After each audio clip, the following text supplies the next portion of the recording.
Good morning, everyone. Welcome to another day in my life as a clinical dietitian. Today I'll be in diabetes clinic, so covering one of our endocrinologists' diabetes clinic.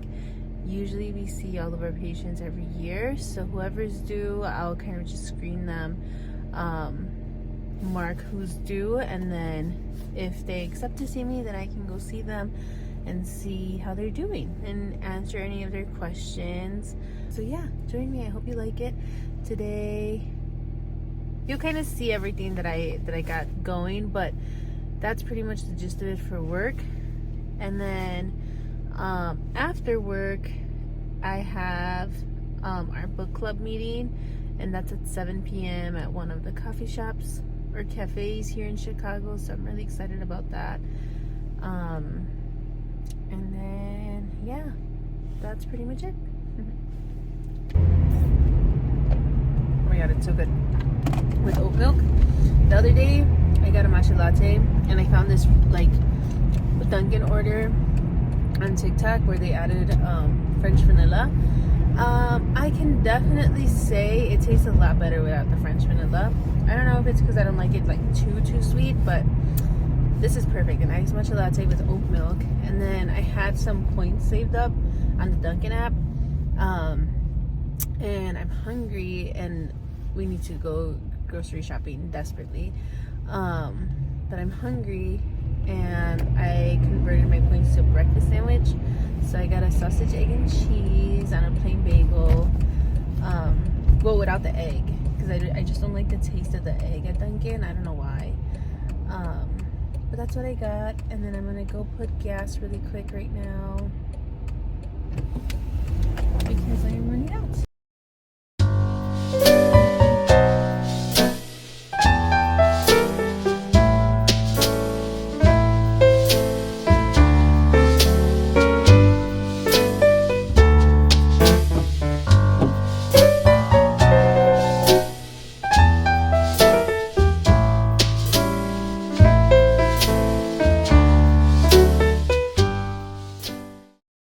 So I got my breakfast.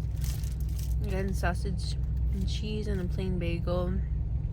That's like my go-to for like years now, so I don't change it. I love it.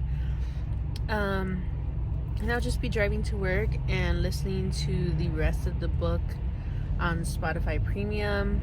In my other video, I think I mentioned that I'm reading Liliana's Invincible Summer by Christina Rivera Garza for our book club, and it's tonight, so I need to finish that up so we can discuss it. It's a beautiful book. So yeah, that's what I'm gonna do. I'm driving to work.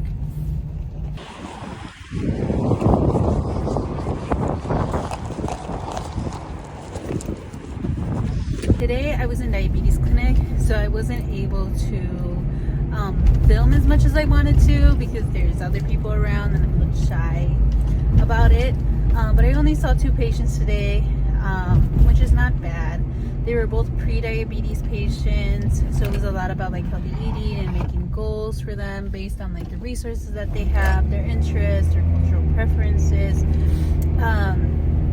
Both of the families today were Spanish speaking, so we were able to connect that way because I also speak Spanish, and I also have the same like cultural food, so it was really nice to connect. It's really nice to connect with them in that way. One of the goals that we set up based on their family was, for example, being mindful of the types of drinks we have. So if we're having like soda or juice a little too often, let's say like more than twice a week in large amounts, then this is something we want to minimize because liquid sugars do spike blood sugars faster. So because we're in pre-diabetes and we want to help lower an A1C, we talk about removing any sugary drinks, and mostly focusing on agua natural, on just water. And sometimes plain water can be boring, and some of the questions that I got today was if it's okay to use anything like zero sugar or diet. And I always have like a mixed answer for that because it depends on the family. So like if the family, for example, really struggles with getting rid of sugary drinks, then that would be an alternative to use to help not raise an A1C, for example. If someone, or if a family feels that they can kind of just switch from soda and juice to just plain water, then that's something that we go ahead. So it honestly just depends on each family. There's a lot of controversy between artificial sweeteners, and so I present them all of the information that I and my team has found, which is that there's not enough information. There's not that many studies done. Artificial sweeteners are about like hundreds of times more sweeter than just regular table sugar, which does like awaken your taste buds to more sweetness. So they have seen that people, especially people with type 2 diabetes, have more susceptibility to cravings after having more diet or sugar-free. So there's that link, and then some see really good successes with them. So I always tell family, like, it's always best to kind of do your own research.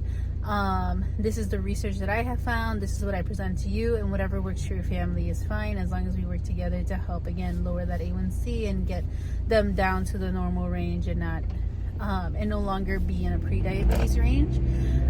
So that was something that we talked about. We talk about fruit infused waters and how that can be great and is a great alternative. So even going on Google and searching fruit infused waters and having a whole bunch of recipes pop out, and I printed out some for the families, and that's kind of an easy way to get some sweetness to your drink without adding any sugar or any artificial sweeteners into it, and still have that, especially like for dinner time, where it's a common time to have something like a fun drink for all of us. And then another question that I got was about juicing, and if juicing is something that they should start doing.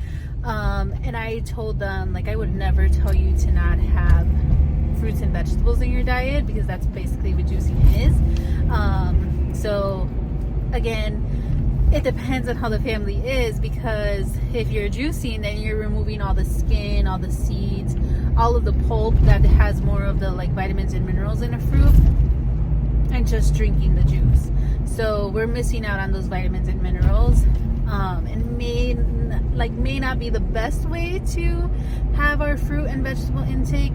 So again, like it depends on the family again. So again, I love nutrition because you can work with the family individually, and it's not just like a one size fits all, like if you do this you will have this result. No, it's nothing like that. You have to meet the family where they're at, and work with them with the types of resources that they have, because if you don't, then you will tell them to eat all these fruits and vegetables, you'll tell them to eat these lean meats and the whole grains and all of these things, and if they do not have that available, or if they're not interested, or if it's not part of their culture, you are just wasting your breath, because it's not going to work.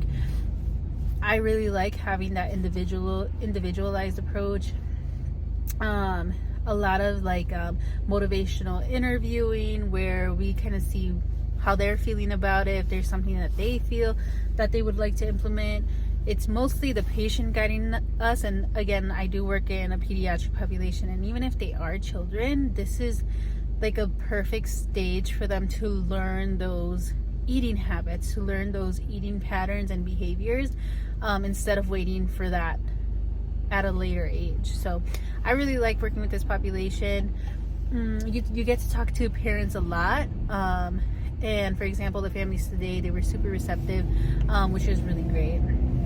Another thing we were talking about is physical activity, and during the winter time here in Chicago, for all of us, physical activity kind of declines, especially again if there's no resources available. So either the child is too young to enroll in a gym, or maybe gym is not an option, or the neighborhood is dangerous, or it's too dark outside and they're not able to go outside, it's too cold. We talk about indoor exercises and how often we want to do exercise. So for example, one of the goals we set today was 3 days a week for 20 minutes, especially on the weekends. So Saturday and Sunday, and then one weekday for 20 minutes, including like cardio and strength training. And then we went over like different websites that can be helpful to them. I always tell families to be mindful of YouTube, because YouTube has a whole bunch of different videos, like if you do this then you'll look like this in 2 weeks, and they're children, so I want them to be taking care of their mind, their soul, their body in every way.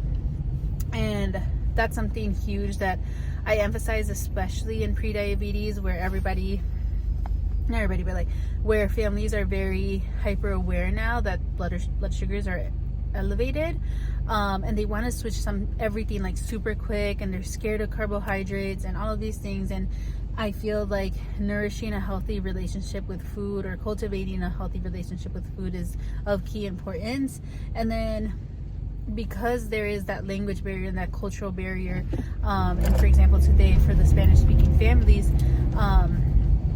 it's common for them to say like, oh, I don't want to eat tortillas anymore, I don't want to eat beans anymore, I don't want to eat rice no more, and all of these things. But those foods are very nutritious, and the only thing that we're focusing on is increasing fiber. So if their fruits, vegetables, and whole grains include fiber, or that we can find ways to include fiber, then that's something that we're going to talk about.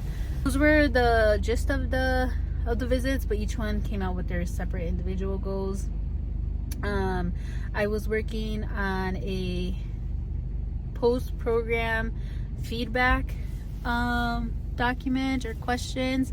I was participating in a community program that's connected with our department, and went into a Chicago neighborhood and provided like nutrition presentations like once a month, nutrition telephone check-ins once a month, in-person events with different community health workers once a month, telemedicines if families requested, and so it would be meeting these families like 3 times a month and getting to work with them closely, which was really great.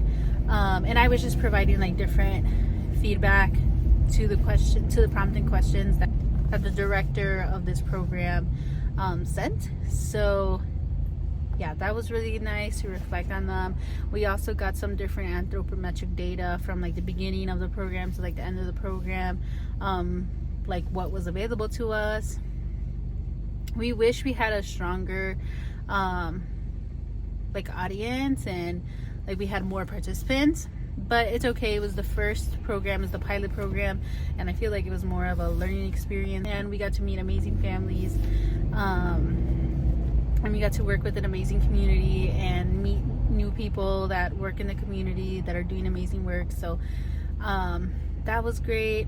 And then I am also preparing for a nutrition conference that will be happening later this year, and I will be one of the presenters. So I was getting all of the information that I needed and creating an annotated bibliography, because my colleague and I, who like both of us are presenting on the topic, we're going to review them tomorrow and kind of go over them, see what we need, see what we don't need, share different ideas, work on our timeline, depending on the time that we have tomorrow, of course. But yeah, that's also what I was working on. There's also an idea committee meeting on Friday, so inclusion, diversity, equity, and access meeting, and I'm part of that committee in our institution. And I was just gathering different materials, just kind of prep myself for it, schedule some patients, and then at the same time, whenever there's any downtime, I'll put like one AirPod, and I was finishing the book that I'm reading that way. So that was really nice. I just have a little bit more to go for the book, so that's what I'm gonna do on my way home. I'm just going to listen to the book, drive home, get situated a little bit, and then head over to my book club meeting, and that's it. So yeah, I hope you enjoyed hearing about my day. If you have any questions, just let me know.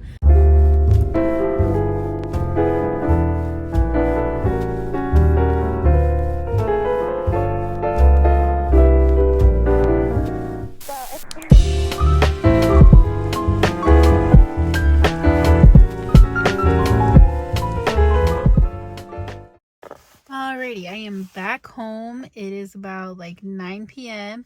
I went to my book club. I went to one of the coffee shops here in Chicago, but it ended up being closed even though it said it was open on Google. So my friend found a nearby coffee shop or cafe, and we went there. We got some strawberry matchas, shared some fries, and talked about this amazing book that we had just read. I'm almost finished with it, like so close, but basically done. And we had like our guided questions, and we're just sharing our thoughts on it. And it was this book called Liliana's Invincible Summer by Cristina Rivera Garza. It was such a beautiful book. It is such a beautiful book. I love how Cristina allows us to get to know her sister Liliana, and takes us like through her journey of grief, and tells us the story about her sister. Also brings awareness to femicide and domestic abuse and domestic violence. How times were different then and how they are now, kind of the cultural norms or the ideologies in Mexico City and in Mexico in general. And me and my friend, we have visited Mexico City within the last 5 years, so we were able to kind of connect and see the tragedy of how many women are killed or taken and they disappear. So it's so unbelievably sad that that's something that is a common experience in many women, and in particular, like for example in this book in Mexico. So Christina did a wonderful job in explaining like different terminologies and how they weren't known then. And this was taken in like the 1980s when it starts, and kind of like the journey before and after then. So yeah, it was a hard story to get through.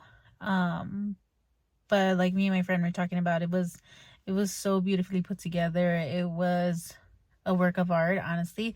And to get to know her, I feel like is the most beautiful part.